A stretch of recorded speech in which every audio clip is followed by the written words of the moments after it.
No more hiding, no more comparing ourselves to others, and no more making ourselves small. That stuff, out the window, please! It is time to focus on ourselves, and in this episode I'm going to tell you how you can start becoming your best self, the main character of your own life, and how to actually level up. And this doesn't come from a selfish point of view. So when I say become the main character of your own life, it doesn't mean that forget about everybody else. No, you're still being considerate, you're still being kind, you're still being a warm person, but you're also putting more energy into yourself. There are 4 steps to this process. And the first step is to get organized.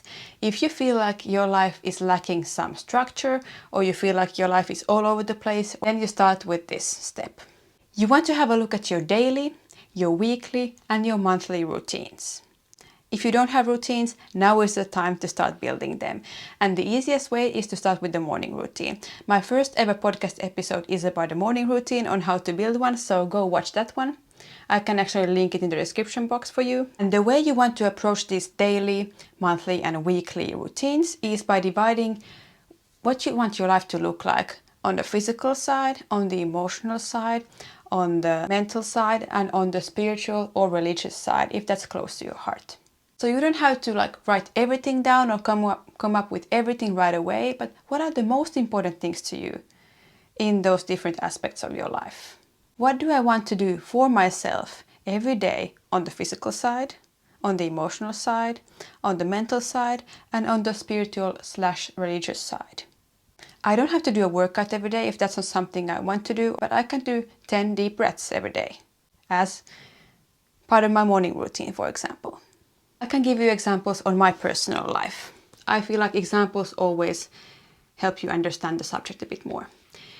For me, for example, if I start with the physical side, my appearance, which is the easiest to start with, sometimes I go get my nails done every 4 weeks, I go to the hairdresser every 6 weeks, and that's always the same. That's part of my weekly, monthly routine, or actually monthly routine.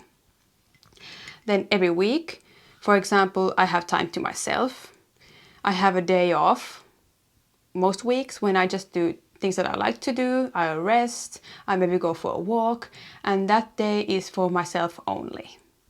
You might not be able to take a whole day for yourself, that's okay, but take one evening, 1 hour, half an hour to yourself once a week. Start implementing a self-care routine into your weeks. If you don't have time for it every day, at least a few times a week.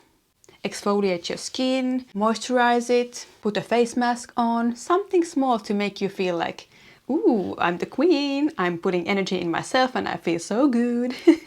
Something like that, you know. Don't take life too seriously. You can just play this imaginary game where you feel like I'm the queen, because you are. Or you can be a king, or you can be whatever you want to be.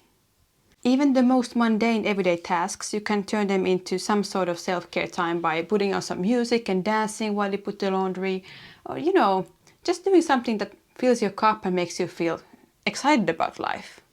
The focus is on getting organized and making some kind of a weekly, monthly, daily plan for yourself. Having your routines in place. Start with one routine if you don't have any routines yet. And start with the morning routine. It sets you up for success.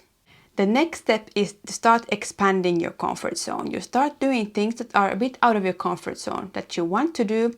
You've been wanting to do them for a long time maybe, but you haven't done them yet. You start doing them today.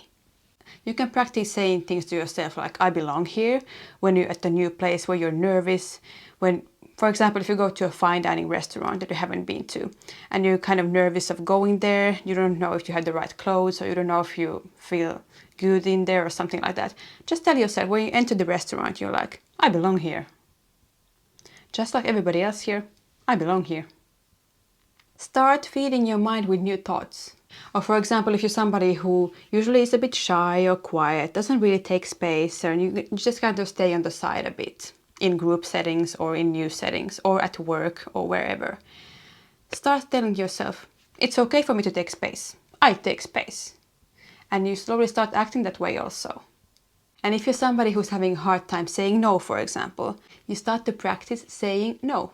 Step number 3 is spend time alone doing the inner work. getting to know yourself.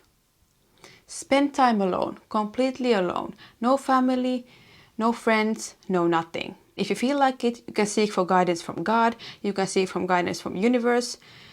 But other than that, just be alone.